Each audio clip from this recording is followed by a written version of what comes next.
Alô, alô, caros amigos da TV 247, amigos da TV Sou Nick, bem-vindos a mais uma edição do Jornal do Meio-Dia. Estou em São Paulo, hoje é dia 18 de fevereiro. As últimas notícias dizem que Bolsonaro chegou agora há pouco ao Palácio do Planalto, depois de uma reunião com Onyx Lorenzoni, para definir o destino do ministro Gustavo Bebiano, ou seja, Bebiano ainda não foi exonerado. No entanto, no entanto, a Folha de São Paulo informa que no lugar do ministro Bebiano vai entrar um general da reserva chamado Floriano Peixoto Vieira Neto, que não se perca pelo nome, porque aquele primeiro Floriano Peixoto original, foi um ditador. Foi o segundo presidente do Brasil e ficou conhecido como Marechal de Ferro. Vocês podem imaginar o que ele era. A indefinição a respeito da exoneração, que ontem era dada como certa, mostra a vacilação do governo. Mostra que o governo teme o Bebiano, teme exonerar Bebiano, porque o Bebiano pode revelar muitas coisas bombásticas. Ele tem a memória, ele é o arquivo vivo da campanha presidencial do Bolsonaro de 2018. Todos vimos que foi uma campanha muito suspeita, uma campanha que deveria ter sido investigada com lupa, mas não foi. O TSE aprovou as contas e mandou para frente. No entanto, a imprensa, principalmente a Folha de São Paulo, denunciou a operação fake news via WhatsApp, a mesma que foi utilizada no Brexit, a mesma que foi utilizada com Trump, e que é ilegal, é proibida pelas leis eleitorais. Porém, o que está se vendo depois da explosão do Laranjal é que o problema não eram só as fake news, não era só o WhatsApp. O problema foi muito além. O problema é a distribuição do fundo partidário. Essa distribuição do fundo partidário era de responsabilidade do então presidente do PSL e agora ainda ministro da Secretaria-Geral da Presidência da República, Gustavo Bebiano. A Folha descobriu que ele enviou R$ 400 mil, o segundo maior valor do fundo partidário, para uma candidata a 4 dias das eleições. A candidata teve 200 votos, evidentemente que não fez campanha, não deu tempo de fazer campanha, ainda assim ele assinou o envio desse dinheiro. Não se sabe, porém, quem criou essa candidatura. Há versões de que o criador dessa candidatura foi o Luciano Bivar, que era o presidente do PSL. Ele não é o fundador do PSL foi o irmão do Romeu Tuma, Rogério Tuma, mas ele era o presidente do PSL e só se licenciou para se candidatar a deputado federal. No entanto, evidentemente que ele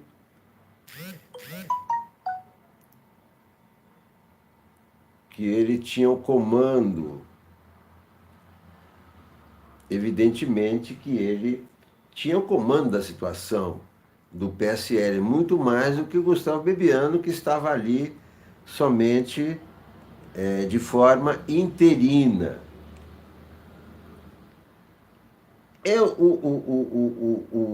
O Bebiano, que foi o grande fiador da campanha do Bolsonaro, é totalmente novo na política, totalmente desconhecido, ninguém sabe de onde veio, é um advogado e que foi atacado de forma desproporcional por Bolsonaro e por seu filho. Alô, Jorge Schroeder. Olá, Barão Geraldo. Bem-vindo, muito obrigado por estar aqui. Bem-vindos a todos. Esse é o Jornal do Meio-Dia, está começando o Jornal do Meio-Dia. Em Brasília ainda continua suspense. Se Bebiano será exonerado ou não. O governo revela ter receio de exonerá-lo, senão já teria exonerado. Está tentando uma solução para que Bebiano não caia atirando. Evidentemente que Bebiano tem muita munição para gastar. Ele tem pelo menos um ano de conversas, de documentos, anotações, etc., no caso de acontecer alguma coisa com ele. Olá, Bana, muito obrigado, como está? Tudo bem aí? Então, agora, o que preocupa é essa informação da Folha de que o lugar de Bebiano está mais reservado para outro general. Mais um general no governo. Esse governo tem muito mais generais do que na ditadura militar. Secretaria-Geral da Presidência da República é um cargo totalmente político. Aí vai se colocar um general para cuidar de política. Isso, mais uma vez, fere a Constituição. E essa conversa de que esses generais são democratas não cola. Não tem general brasileiro democrata. Eles são conservadores, eles são linha dura. Se tiver problema, eles fecham o Congresso. É muito perigoso, é muito preocupante essa notícia de que pode ser mais general no lugar do Bebiano. É laranja podre. E o general, então, vai ser o quê? Vai ser mais um saudosista da ditadura. E é mais um general para cuidar do Bolsonaro. Cada vez mais se confirma a imagem. Bolsonaro é refém dos militares. Os militares sabiam quem era Bolsonaro, sabiam que ele não tem nenhuma condição de governar. Ele nunca foi líder de nada, ele sempre foi um incendiário, e o incendiário não consegue liderar, ele é um líder negativo. Os militares, conhecendo bem os antecedentes do Bolsonaro, se aliaram a ele, sabendo que ele ia demonstrar sua fragilidade em poucos dias, e de fato, em 48 dias ele demonstrou que não consegue governar, porque não consegue liderar. Ele só consegue destruir, como fez na campanha. Toda a campanha foi a destruição do adversário. É só isso que ele sabe fazer. E não dá para governar só destruindo. Os militares, então, saudosistas da ditadura, todos eles. O Eduardo Vilas Boas, que era tido como democrata, não é democrata.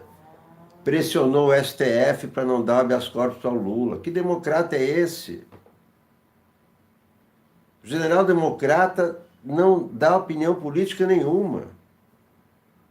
Nos Estados Unidos não se vê nenhum general dando opinião política, porque eles respeitam a hierarquia. A hierarquia indica que na democracia quem manda nas Forças Armadas é o presidente da República. Aqui os generais não respeitam essa hierarquia.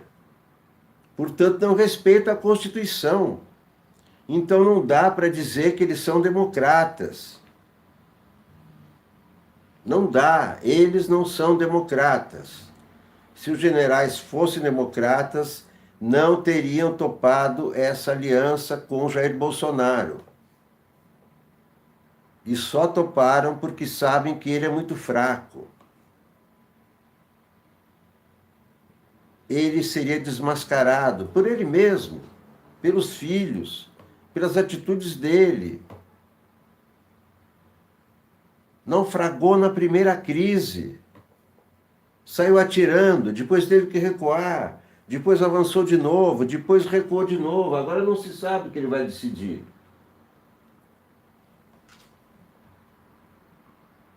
As informações lá de Brasília é que a exoneração poderá sair ainda hoje.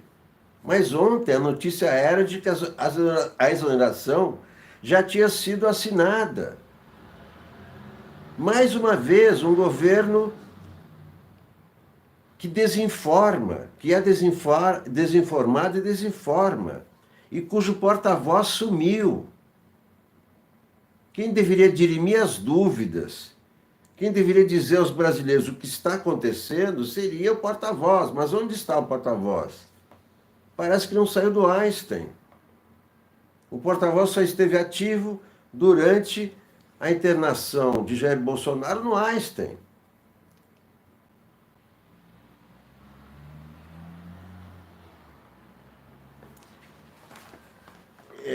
O general da reserva Floriano Peixoto Vieira Neto, 64 anos, deverá ser efetivado no lugar de Bebiano.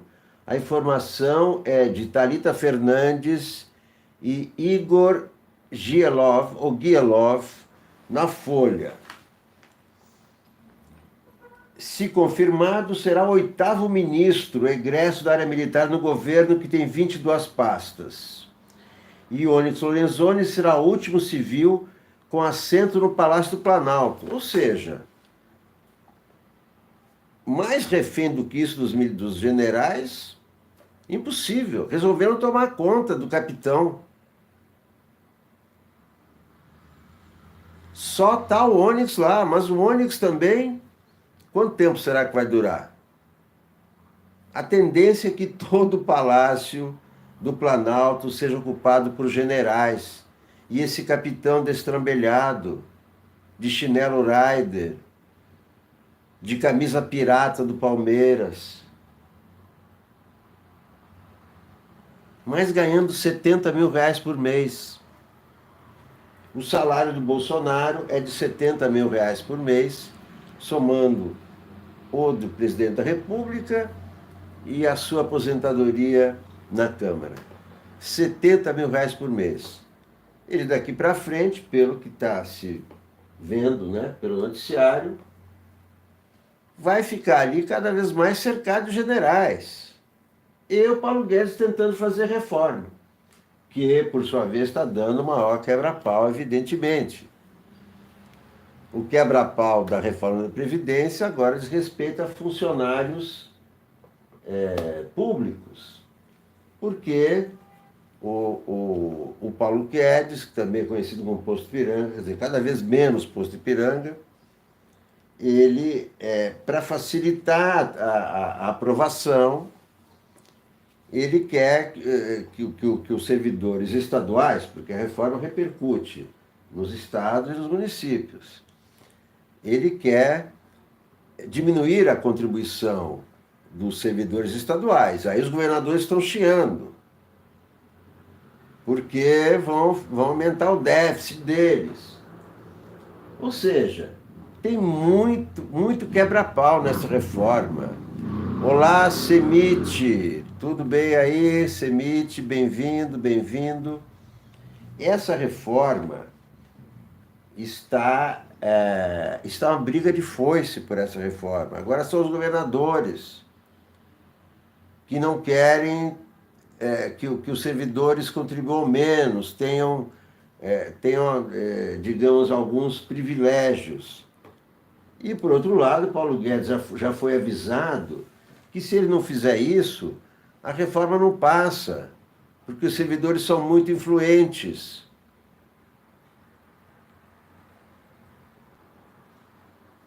Mas o impasse, tem muita briga aí nessa reforma, por isso que eu acho que vai dar muita confusão ainda. E mais com esse caso das laranjas, que eu acho que vai dar numa CPI, né? Vai ter que dar numa CPI. Então essa reforma vai parar. Eu acho que a reforma subiu no telhado. E aqui na Folha de São Paulo tem também matéria sobre o estrelismo do PSL, que é o Partido das Laranjas. Olha só, o partido Suco de Laranja, feliz da vida, nos seus primeiros dias na Câmara, disputando quem é o primeiro a entregar um projeto de uma CPI, quem é o primeiro da fila, põe o assessor na fila às 5 da manhã, aquelas coisas ridículas, não adianta nada, não é por ordem de inscrição que as CPIs entre... Enfim, bancada se mostra desarticulada em meio à turbulência causada por denúncias de reforma. Eles vão ter que aguentar agora, vão ter que se explicar agora com as laranjas. Tem que ver agora quem são os laranjas podres, quem é laranja e quem não é. Né? As laranjas não foram eleitas, mas será que o dinheiro, ou seja, o suco das laranjas,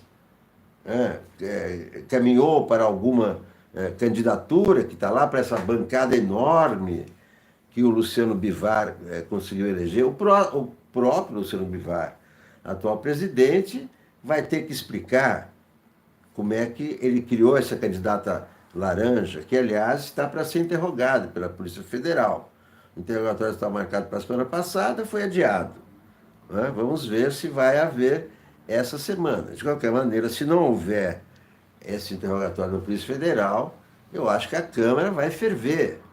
Não por causa da demissão do Bebiano, mas a revelação desse escândalo, não é? Que foi uma vitória da Folha sobre o Bolsonaro. Né? O Bolsonaro, ao demitir, provavelmente o Bebiano, ele acreditou na Folha. Né? Ele chamava a Folha de fake news, dizia que ia asfixiar a Folha, jurou a Folha de morte. No entanto, primeira manchete da Folha sobre o governo dele: Bebiano mandou 400 mil para uma candidata laranja, ele, pumba, acreditou no jornal, não acreditou na versão do seu aliado, que foi o fiador, digamos, da sua campanha, né? No sentido assim, coordenou tudo, né? Coordenou as coisas, porque o Jair Bolsonaro sempre teve essa imagem de destrambelhado, mequetrefe, farofeiro, não é? Aquelas brigas com a deputada Maria do Rosário, um cara grosso, um cara desagradável. Então, Gustavo Bebiano, um advogado, ele fazia aquela fachada. Aí depois o Paulo Guedes, né? Aí foram as duas fachadas do Bolsonaro. Olha, o Bolsonaro é esse farofeiro, mas tem o Bebiano, o cara é um advogado, é do escritório do Sérgio Bermudes. Aí colocaram, foi o Bolsonaro, porque a situação ali era a seguinte: o presidente do partido era o Luciano Bivar. E essa é a grande questão que não está esclarecida. Como foi feita a negociação entre o Bolsonaro e o Luciano Bivar, para que o Bolsonaro fosse candidato? E quem sabe dessa negociação é o Gustavo Bebiano, foi ele que fez. Uma das condições do Bolsonaro para ser candidato pelo PSL foi colocar o Bebiano na presidência. Por isso que o Bebiano se tornou presidente. Ele não tinha nada a ver com esse partido. Ele foi o homem de confiança do Bolsonaro. Por isso que foi para a presidência do partido, durante a campanha. Né? E por que o Bolsonaro queria o Bebiano na presidência do partido? Porque confiava nele e não no Bivar. E, evidentemente, queria, né, uma série de coisas que não poderia pedir a um estranho como Bivar, mas sim com Bebiano, com quem tinha intimidade. Estão perguntando aí se eu acho que o Bebiano vai denunciar o Bozo. Bom, é aquela situação. Bebiano recebe ameaça de morte. Nonato está dizendo que agora, no 247, que Bebiano está recebendo ameaça de morte. Pois é, isso que eu estava falando ontem. Não é? Não é fácil, é uma situação onde tem miliciano, tem muita coisa envolvida. Por isso que não dá. Olá, Francis Ney, seja bem-vinda. Por isso que não dá para sair atirando assim. Né? Já sabemos, né? Já ficaram claras as ligações dos Bolsonaro com Queiroz, não é? O Bolsonaro, pai, não é amigo do Queiroz há 30 anos? E o que é o Queiroz? O Queiroz não é amigo do capitão Adriano? Ele mesmo disse. E quem é o capitão Adriano? Acusado de ser um dos chefes do escritório do crime, foragido. Então, essas ligações estão estabelecidas em apenas 48 dias de governo. Por isso, Bebiano... E o Bebiano sabe aonde amarrou o burro. Ele era homem de confiança do Bolsonaro. Ele foi colocado, olá, Eduardo Bauer Machado, ele foi colocado na presença do PSL pelo Bolsonaro para o Bolsonaro poder se movimentar. O Bebiano é a caixa preta. Ele sabe da onde sai, para onde foram esses 400 mil. Ele sabe de toda a movimentação do fundo partidário do PSL em todo o Brasil. Foi ele que autorizou. Ele sabe tudo que foi oficial e tudo que foi não oficial. Então, o perigo está dos dois lados. Tanto o governo tem medo do Bebiano, como o Bebiano tem medo do governo. E tem medo do Bolsonaro, porque ele conhece o Bolsonaro. Sabe que ali é um território minado. São dois lutadores de sumô. Está cada um no seu canto esperando o movimento do outro.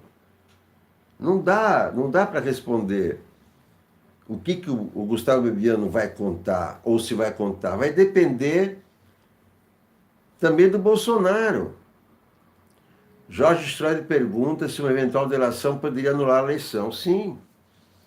Sim, se houver provas de corrupção na campanha, o diploma pode ser cassado. Pode ser cassado. Não é o impeachment, né? Impeachment não, mas o diploma pode ser cassado devido se tiver crimes, né? Crimes eleitorais graves e comprovados, não apenas delatados e contados. E evidentemente que houve, né? Não foi uma eleição limpa. Evidentemente que não foi. Foi tudo menos uma eleição limpa. Mas não foram só injúrias, calúnias, difamações plantadas, espalhadas, marteladas, bombardeadas. Não foi apenas uma lavagem cerebral. Além de lavagem cerebral, muito possivelmente tem lavagem de dinheiro. Bom, isso a Folha já mostrou que teve.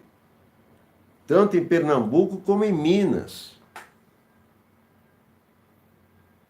Lavagem cerebral e lavagem de dinheiro na campanha. A lavagem cerebral não vai levar à anulação de nada. Mas lavagem de dinheiro, crimes desse porte comprovados,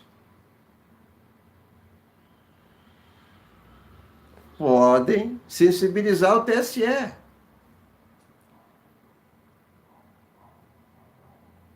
Mas essa é uma das possibilidades. A outra das possibilidades, depois da demissão do Bebiano, da exoneração do Bebiano, vai ser o fortalecimento dos militares no governo. Segundo a matéria da Folha, o Globo não confirma, segundo a Folha,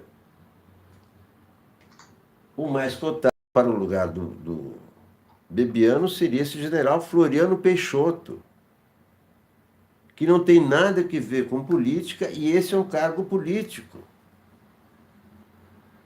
Eu acho que algum partido de oposição poderia contestar essa nomeação. São generais, embora da reserva, em cargos eminentemente políticos. Se não dá para contestar no STF, dá para contestar politicamente. Chega de generais. E por que há tantos generais? Porque os generais são as babás do capitão. O capitão foi eleito, mas não sabe governar. Não tem condições, nunca teve. E os generais sabiam disso. Tem um artigo interessante na Folha que vale a pena, de um cara chamado Celso Rocha de Barros. Celso Rocha de Barros. Doutor em Sociologia pela Universidade de Oxford. Serão 4 anos disso? Pergunta. Se Bolsonaro desistir de Guedes, Moro e dos generais, não chega ao carnaval. Atenção, atenção. Prognóstico do sociólogo Celso Rocha de Barros. Se Bolsonaro desistir de Guedes, Moro e dos generais, não chega ao carnaval. Olá, mas de Londrina, de Celso Rocha de Barros. A briga entre Carlos Bolsonaro e Gustavo Bebiano foi uma disputa entre a facção do bolsonarismo, que depende do clima de campanha permanente, e a facção que quer começar a funcionar como um governo normal, no bom e no sentido. O bolsonarismo das redes, a turma do Olavo, os filhos do Jair, dependem desse clima de mobilização constante. Se o governo começar de fato, o que vai sobrar para eles? Pergunta Celso Rocha de Barros. Nenhum olavista sabe nada de útil, nem do ponto de vista técnico, nem do ponto de vista político, que ajude alguém a governar. O olavismo só engana otário. E na turma que Bolsonaro precisa convencer agora, os parlamentares, o mercado, não tem otário. Por outro lado, a turma que apoiou Bebiano foi a que defende uma certa institucionalização do bolsonarismo. Estão nesse grupo Rodrigo Maia, recém-eleito presidente da Câmara, o vice-presidente Hamilton Mourão, a deputada Janaina Pascoal e toda a turma que está preocupada com a aprovação da reforma da Previdência.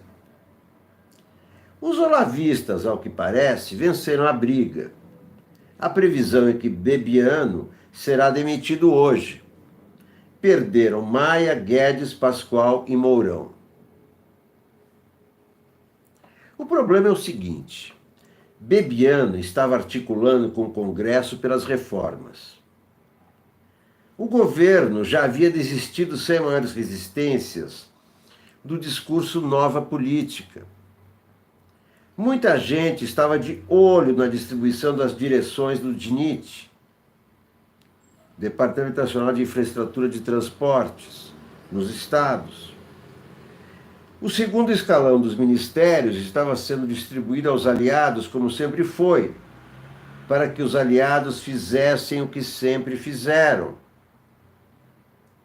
Se as denúncias contra Bebiano forem referentes a essas negociações, ou se os aliados acharem que toda negociação será exposta pelo Twitter, a articulação política do governo Bolsonaro morre. É como escrevi aqui depois da eleição para as presidências da Câmara e do Senado. Com rede social você derruba o Renan, mas não aprova a reforma. Olá, Jefferson Tasso, bom dia. Bebiano ameaçado de morte. Bebiano está pisando em ovos. Está pisando em terreno minado. Ele sabe em que território está pisando. Por isso é que a toda hora ele avança e recua. Ele diz que pode atirar, depois que não vai atirar, e etc. Olá, Severino Zacarias, de Sorocaba. E essas denúncias, essas ameaças de morte têm que ser imediatamente apuradas por ordem do ministro Sérgio Moro para a Polícia Federal. Continuando aqui o artigo do Celso Rocha de Barros, que faz um elo entre a exoneração de Bebiano e a reforma da Previdência. Nesse quadro, como interpretar a decisão de Bolsonaro em favor do filho? Em primeiro lugar, é possível que Carlos tenha denúncias graves contra Bebiano. Graves demais para serem abafadas por muito tempo. Olá, Antônio, bem-vindo. Nesse caso, é preciso que o presidente da República as divulgue, mesmo que isso traga mais dificuldades para seu governo. Em segundo lugar, como notou o jornalista Alon Forwerker, não é fácil para um governo se desvencilhar de sua facção mais leal, a que cai se ele cair. Bolsonaro não é indispensável para Guedes, para Moro, para os generais, mas é indispensável para os doidões do Twitter. Os olavistas teriam o mesmo espaço em qualquer outro governo? Não. Se for esse o caso, entretanto, Bolsonaro precisa se perguntar se vale a pena estar cercado de gente leal em um governo fraco. Governo fraco está sempre sujeito a golpe. Aliás, não é preciso dar golpe. Bolsonaro já está cercado, já é refém dos generais.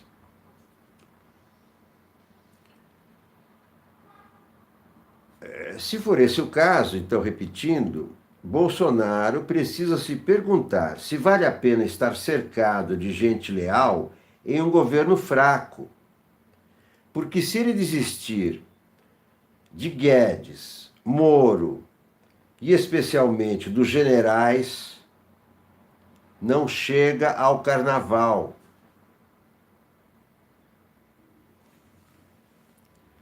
Restam as ameaças de Bebiano. O quase ex-ministro vem dando todos os sinais de que cairá atirando. Se suas revelações forem referentes às finanças da chapa Bolsonaro-Mourão, pode ser instaurado um processo de cassação de chapa. Não é? Foi o que eu disse. Se ele tiver documentos, se tiver provas contundentes de corrupção na chapa, de dinheiro que foi de uma candidatura laranja para a presidencial, pode haver cassação da chapa, não só do Bolsonaro, dos dois. E aí se convoca nova eleição. O presidente da Câmara assume por um período e convoca nova eleição. Se isso vir a acontecer. Mas realmente está um cenário preocupante, muito tenso. Enfim, um cenário de inferno para Bolsonaro, em que Carlos derruba a reforma e Bebiano derruba o governo. Eu também acho que essa reforma está condenada, já está contaminada pelo escândalo das laranjas. Que autoridade vai ter o governo para apresentar uma reforma sem esclarecer como ele foi eleito, como os deputados foram eleitos?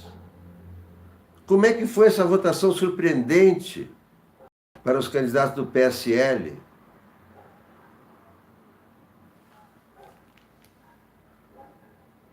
É difícil imaginar 4 anos de um governo como o da semana passada. Ou não será como na semana passada, ou não durará 4 anos. É a previsão do Celso Rocha de Barros, sociólogo formado em Oxford. E se esse governo cair, não por cassação, mas se cair por inépcia, por incapacidade, os militares é que vão tomar conta da quitanda. Eles já estão aí, já estão com o pé na porta. Foi a pressão dos militares o motivo da ampliação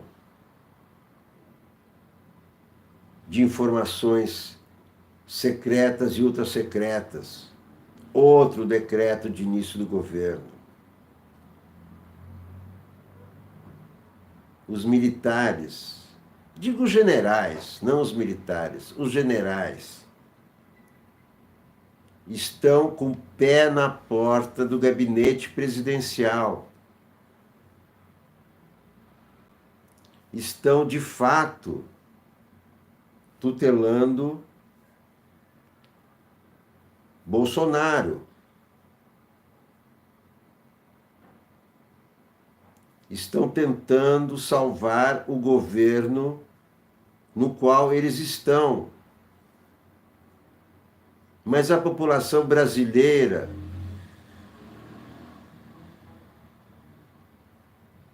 é que sofre com isso. A população elegeu esse governo sem saber no que estava votando, porque o candidato estava no hospital, a candidatura não apresentou nenhum projeto, o governo não tem nenhum projeto, a não ser a reforma da Previdência, que está provocando brigas imensas na equipe do Paulo Guedes e em vários âmbitos de governo, estadual, municipal, federal, funcionários, deputados, militares. Se a reforma implodir, o Paulo Guedes não terá mais o que fazer. Irá embora. E o governo vai acabar. E a continuação é um governo militar, porque esse Floriano Peixoto, se de fato for nomeado em lugar do Bebiano, será o 8º general no governo. São 22. Ficará apenas um civil no Palácio do Planalto. Os outros ministros estão longe. Sobra o Onyx, aquele que tem as feições de Mussolini, é um perfeito Mussolini. Poderia fazer o papel de Mussolini em qualquer filme. Não precisava nem ensaiar, nem fazer laboratório. Bruno Anastasakis pergunta quando eles vão descartar o Bolsonaro. Bom, tudo vai depender dos desdobramentos desse escândalo, não é? Me parece que depois desse escândalo, os militares ganharam mais força ainda. Eles não estão envolvidos em nenhum laranjal, não é? Então, esse escândalo está provocando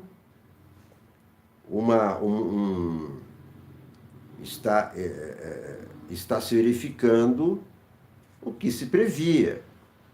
Militares tomam conta do Palácio do Planalto.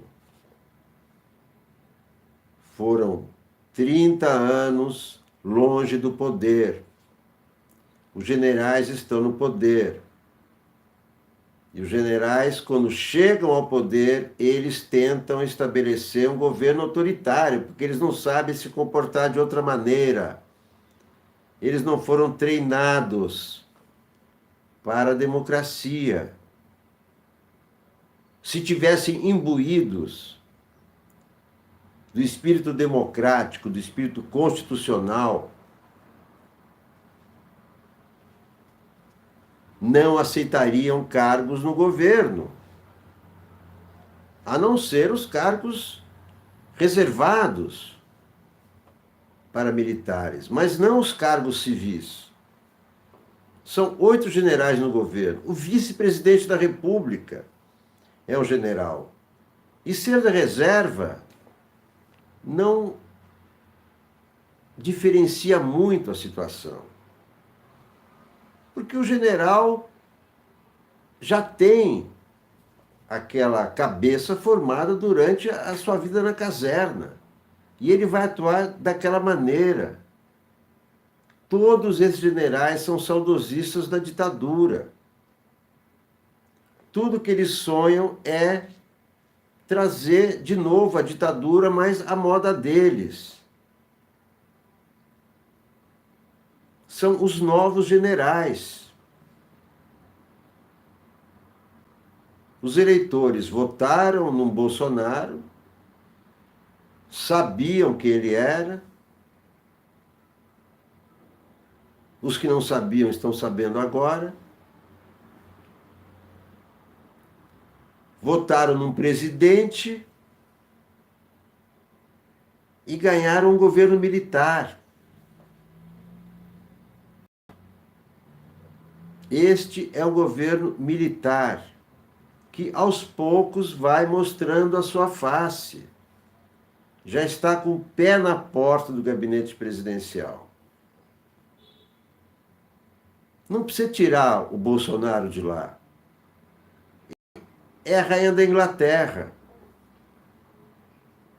Golbery mandava no governo Figueiredo sem tirar o Figueiredo. O general Heleno pode mandar no Bolsonaro sem derrubar o Bolsonaro, não precisa. O Bolsonaro é inepto.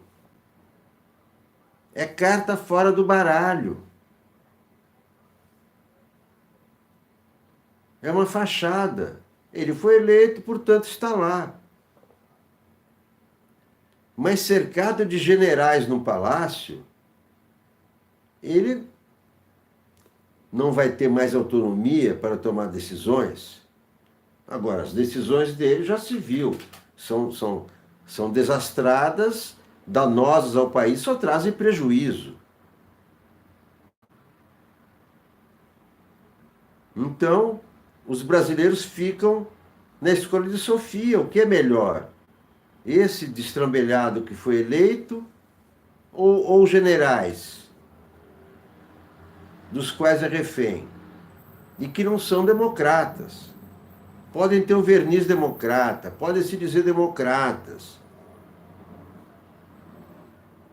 Mas quando eles começam a argumentar, se percebe que não são. O general Heleno, na conversa que eu tive com ele, me disse que não concorda com o conceito de sociedade civil e sociedade militar, que é tudo uma coisa só. Mas não é. A Constituição diz que não. Que a sociedade militar não pode participar da vida política. Ativamente. Está na Constituição. Mas com esse argumento, ele justifica a participação dos militares.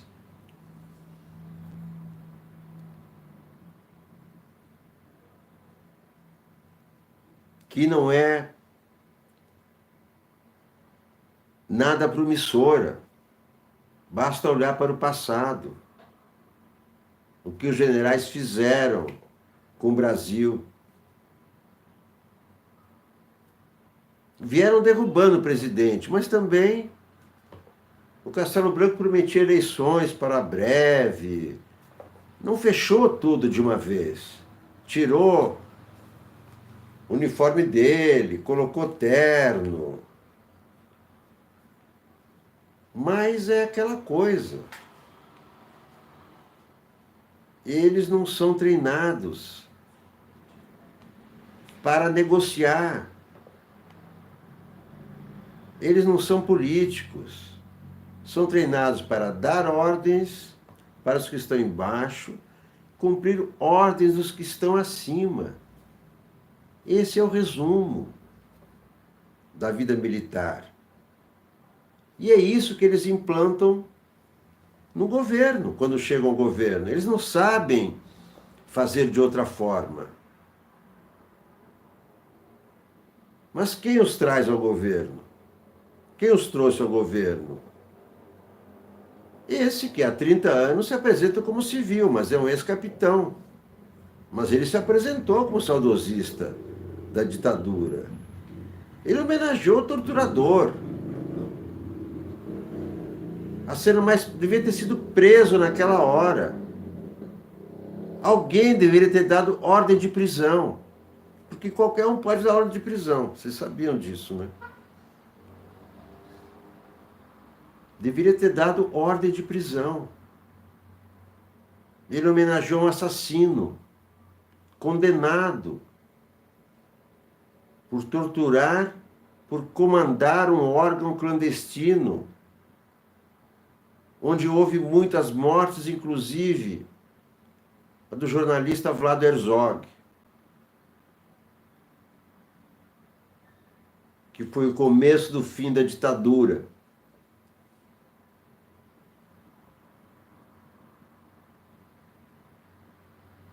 Esses generais, aos poucos,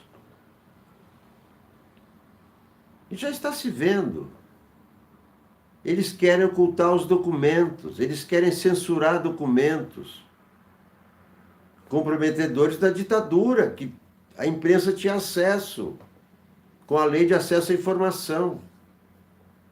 Essa lei praticamente foi rasgada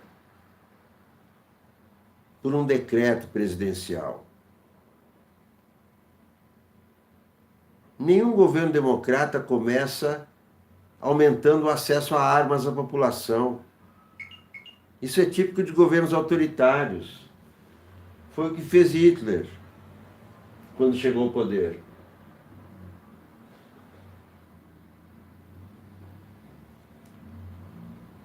Foi o que fez Hitler quando chegou ao poder.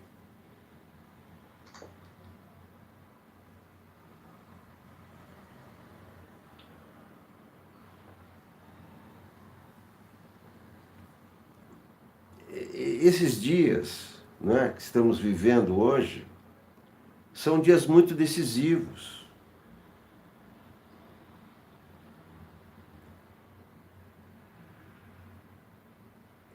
Quanto mais houver envolvimento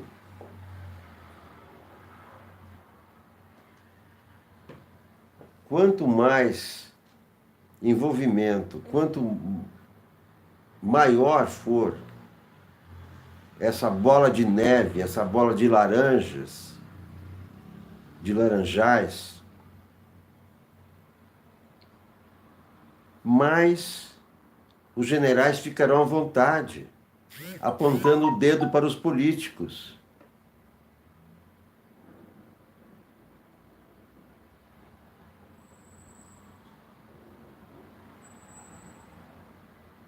Não é? Quanto mais envolvimento de políticos com problemas de corrupção, mais generais vão deitar e rolar. Vão se apresentar como aqueles que não sujaram, que não sujaram as mãos com laranjas.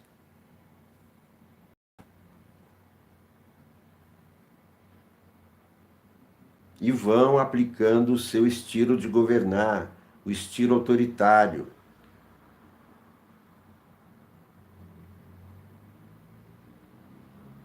Não é só combatendo os bolsonaristas que se defende a democracia, mas os militares estão aí para fazer o governo à sua maneira. Depois desse episódio, depois dessa crise, claro que a crise não acabou, mas a condução que Bolsonaro deu à crise credenciou os militares para serem as babás do presidente da República, pelo qual nós todos pagamos 70 mil reais por mês. Nós todos pagamos ao presidente da República hoje 70 mil reais por mês, somando-se o salário dele para se apresentar de chinelo Rider e camisa pirata do Palmeiras, e mais aposentadoria, e mais todas as mordomias dos palácios. Toda a mordomia do Palácio da Alvorada, que tem 100 empregados, 100 funcionários.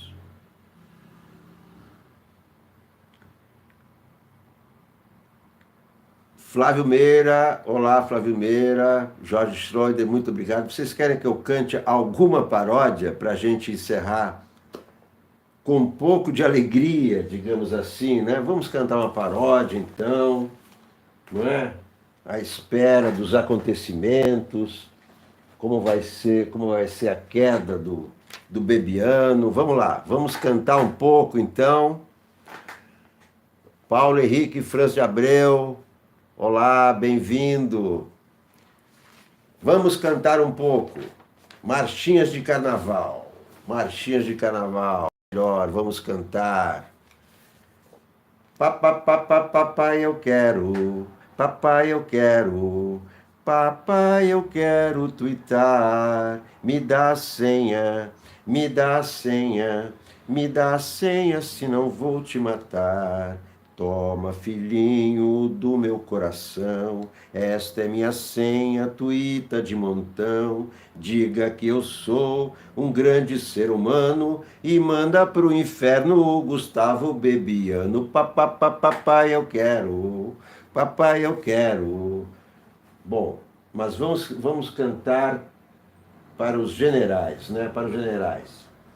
Eu quero um general que saiba qual é o seu lugar.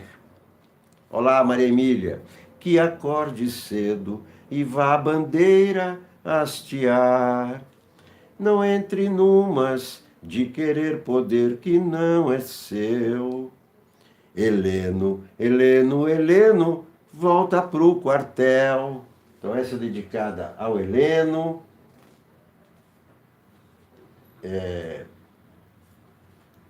Vamos ver aqui, esta aqui. Onde está a Lalaô? Ah, Lalaô, dedicada ao Laranjal. Elisângela Medeiros, de Leiria, Portugal. Olá, Portugal, meu filho mora aí, em Setúbal. Adoro Portugal, adoro os portugueses.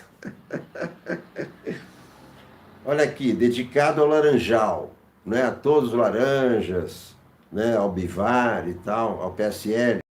Ah lá lá, oh, oh, oh, oh, mas que calor, oh, oh, oh. Passamos perto do Palácio da Alvorada, Jair e Bebiano tomavam laranjada. Ah lá lá, oh, oh, oh, oh, mas que calor, oh, oh, oh. Viemos do PSL, o partido do Bivar, Bivar, Bivar, Bivar, meu bom Bivar, da laranja pra ioiô, da laranja pra iaiá, Bivar, meu bom Bivar. Vamos aqui mais. Bom, todas são do Bebiano, né? Bebiano foi o grande personagem dessa semana. Mas tem uma para o Mourão, olha aqui. Conversa de botequim. Essa é mais nova, essa que eu fiz ontem. Seu Mourão, faça o favor de devolver depressa a democracia, nem que seja arrequentada. Bastante pão e liberdade à beça, e não esqueça de explicar a laranjada.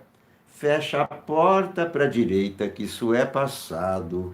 Esses bolsominions fazem mesmo muito mal. Despacha o Salles, Vélez e Damares, Ernesto Araújo e tudo quanto é general. Se você ficar lá no Planalto, eu me atiro do prédio mais alto. Volta logo pro quartel, antes que uma quartelada te rebaixa, coronel. Essa, então, dedicada ao Mourão, espero que não me censurem, porque, afinal de contas, ainda estamos na democracia e estamos protegidos pelo artigo 5º, que proíbe qualquer censura nos meios de comunicação. Eu peço mais uma vez a vocês todos, meus amigos da TV Sonic, esta é uma TV de bolso, é uma TV que acontece no celular, é um satélite da TV 247. Peço a vocês que se inscrevam, divulguem para que haja mais inscrições. Peço que assistam os programas, peço que vejam os vídeos anteriores, já tenho mais de 100 vídeos à disposição para vocês verem dia e noite. Cada vez mais vou aumentando a programação, com novas atrações. Brevemente vou ter entrevistas também, gravadas também, entrevistas via Hangout, e assim melhorando sempre a comunicação com vocês, trazendo mais atrações. E é claro, a maior atração são vocês, né? Que conversam, que me ouvem, que têm a paciência de me ouvir, que trocam opiniões entre vocês, que se informam, né? Se informam através de mim e através de outros milhares de jornalistas, comunicadores, enfim, pessoas que estão na internet conversando, não é? Conversando, trocando ideias. Aqui é um canal de jornalismo e uma coisa agora que eu vou para vocês. Aqui nunca vai ter fake news, porque o que eu prezo é a informação. Eu não brigo com a notícia e não opino a não ser a respeito de fatos sólidos. É isso que eu posso oferecer a vocês. Muito obrigado a todos. Volto com o Jornal da Meia-Noite ou a qualquer momento uma outra edição da TV Sonic, ao lado sempre, é claro, da TV 247. Muito obrigado a todos. Até lá!